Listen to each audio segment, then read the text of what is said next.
Senator Sifuna.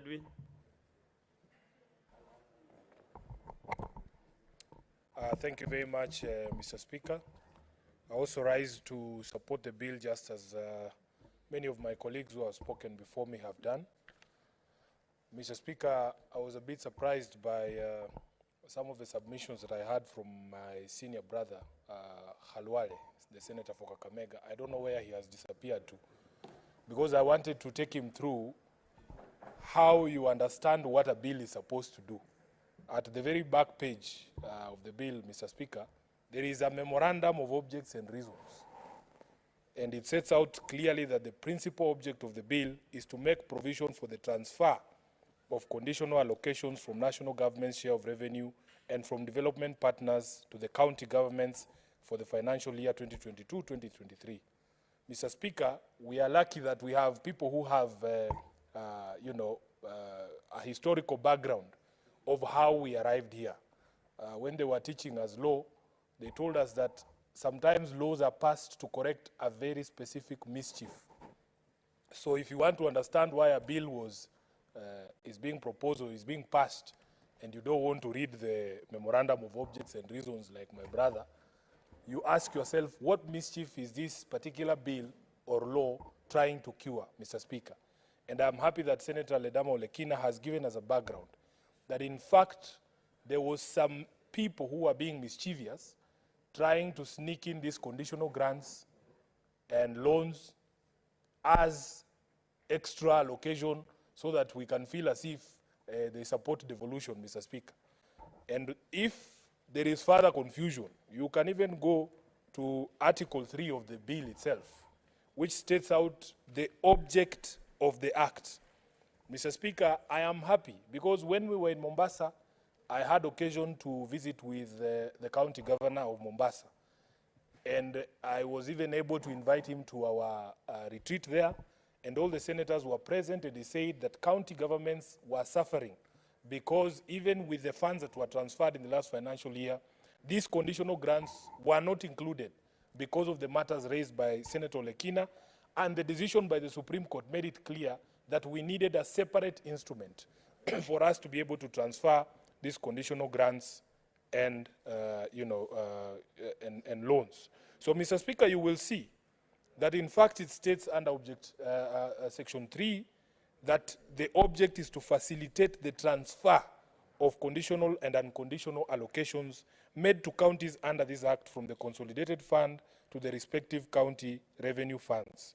So, Mr. Speaker, the counties cannot wait a second for this money to be transferred, because you can see from the schedule it even incorporates money from for 2 financial years, Mr. Speaker, meaning that in fact many of these counties have put up with this non-allocation of these funds for a very long time, Mr. Speaker. Now, Mr. Speaker, I am also happy that the bill has provided a mechanism for the National Treasury to be the one to facilitate agreements between a county government and a development partner, so that if you go out there as a governor or as a county together with the leadership of the county to secure an agreement with a development partner, this is really an agreement or an arrangement between the two of you as a county that you require a specific grant or support in a specific manner or a specific way that is unique to you as a county. The National Treasury shall facilitate, and I like the use of the word shall, because in the past, Mr. Speaker, we have had a lot of complaints that counties are able to negotiate, have agreements with certain institutions to help them, even in matters of waste management, Mr. Speaker, because these are matters that I have been involved with deeply as SG of ODM. But the National Treasury has been an impediment to some of these agreements being reached between county governments and the donors. Mr. Speaker, I am also in support of the fact that we are seeing now at least a schedule for the Equalization Fund under Article 204 of the Constitution, Mr. Speaker. I am very happy because I want to start with that particular schedule, because this is a matter that was very dear to us, at least in the Azimio coalition when we were campaigning. In fact, Mr. Speaker, it is public knowledge that we had proposed that we extend this particular fund for further 30 years. That was one of the promises that we made. I am happy that even though we did not get to implement some of these proposals that we had made, I can see that there's a lot of agreement on both sides of the aisle on the importance of this particular fund. And I doubt that if I were to bring a bill under Article 2047 to extend the time frame for this particular fund, that I would meet with much resistance. Mr. Speaker, under Article 204, there are 4 main areas that this equalization fund is supposed to address, and that is water, health, roads, and electricity, to bring up the quality of life in these identified counties to at least what we in the other counties are enjoying, Mr. Speaker. So I am happy to see an allocation of 178 million shillings under the equalization fund for Mutembei.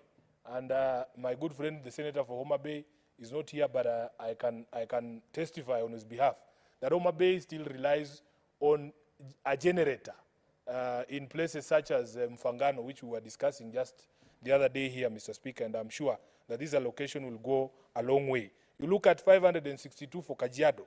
There are very serious issues with access to water in Kajiado. These are my neighbors, and Senator Pais Tobiko can bear me witness. Kitui, 538 million. Mandera, 1 billion for water. Narok for water and health services. Mr. Speaker, so I, as a believer in devolution, I believe that this bill cannot wait any other day. Mr. Speaker, if you look at the bill itself, it has identified about 11 loans or grants from development partners, Mr. Speaker. And I am happy that my county, Nairobi, is one of the counties that enjoys a few of those grants, Mr. Speaker. On page 66 of the bill, you will see, Mr. Speaker, that Nairobi has been enjoying this grant from Danida for primary health care in devolved context of about 33 million shillings. There's another 11 million shillings, Mr. Speaker, for the World Bank credit financing or for locally led climate action. Then there is another 20 million shillings for the agricultural sector development support program from Sweden. And most importantly, Mr. Speaker, the World Bank Kenya Informal Settlements Improvement Project, which is KSIP 2, that has about 350 million shillings, Mr. Speaker. So these are resources that are already there. All we needed was a mechanism to be able to get it to the counties, and I am happy that this bill has finally seen the light of day.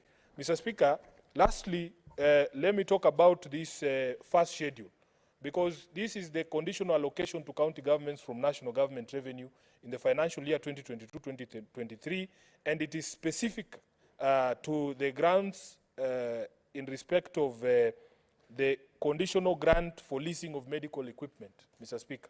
So you can see that for this financial year 2022-2023, each of the counties is getting 110,638,000, Mr. Speaker, to pay for the leased medical equipment. And you know, Mr. Speaker, although there are complaints, some of which I support from the governors, that they need to relook at the entire equipment leasing scheme, they would want some input on some of these issues. Mr. Speaker, just today, I met somebody who I had met in the campaign, and she had come to me saying, she went to Kenyatta National Hospital. She was supposed to take her child for a test to determine whether she has, that child has sickle cell anemia. And Mr. Speaker, would you know that in the entire Nairobi County, there is only one machine at Kenyatta National Hospital that is actually a donation that can do that particular test. Now the problem is that the person who donated this machine insists on being the one to supply the reagents. And from May, when I was campaigning to be Senator of Nairobi, this woman who was referred to a private hospital at Nairobi Hospital, she has not been able to take her child until today. And she came to me, and I could not believe this story. So I called Kenyatta National Hospital myself, Mr. Speaker. And they told me, yes, we have this machine. There is no other public hospital in Nairobi that has that machine. But they ran out of reagents 6 months ago, and the government, which is the ministry that's supposed to purchase these reagents, simply have not been able to purchase these reagents. Mr. Speaker, it broke my heart.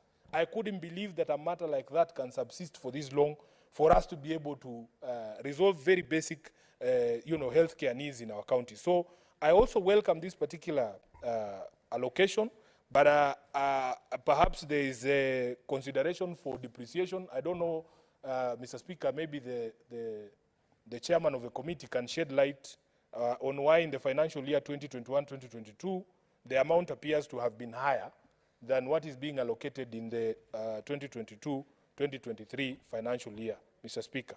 So I don't think that we can, procrastinate on this particular matter anymore. We need to move as a Senate to be able to provide this mechanism so that these resources can reach our counties. And Mr. Speaker, we as a Senate will support this particular move so that we can clearly distinguish between these loans and grants and what is coming to the counties under the division of revenue so that we can still push, Mr. Speaker, for greater allocation to the counties for other things. I don't think, and my colleague, my counterpart from the UDA party, the SG of UDA, can confirm, Mr. Speaker, that we were both in agreement during the campaign that we want increased allocations to the counties. So even when such a matter comes here, you can expect, I at least expect some bipartisanship. Let us increase the resources that are being devolved or allocated to the counties and try and ring fence them, Mr. Speaker, so that it is specific that these extra resources cannot go back to do recurrent expenditure like we see now. Here in Nairobi, we are already almost 56% in terms of how much money from what we allocated is spent on recurrent expenditure, especially salaries and wages. We can ring fence that additional allocation to go only to development, Mr. Speaker, so that we can actually achieve what we set out to achieve under devolution. Mr. Speaker, with those few remarks, I stand and support the bill. Thank you. Okay, thank you. Senator Mwinyi Haji Mohammed. Thank you, Honorable Speaker, for giving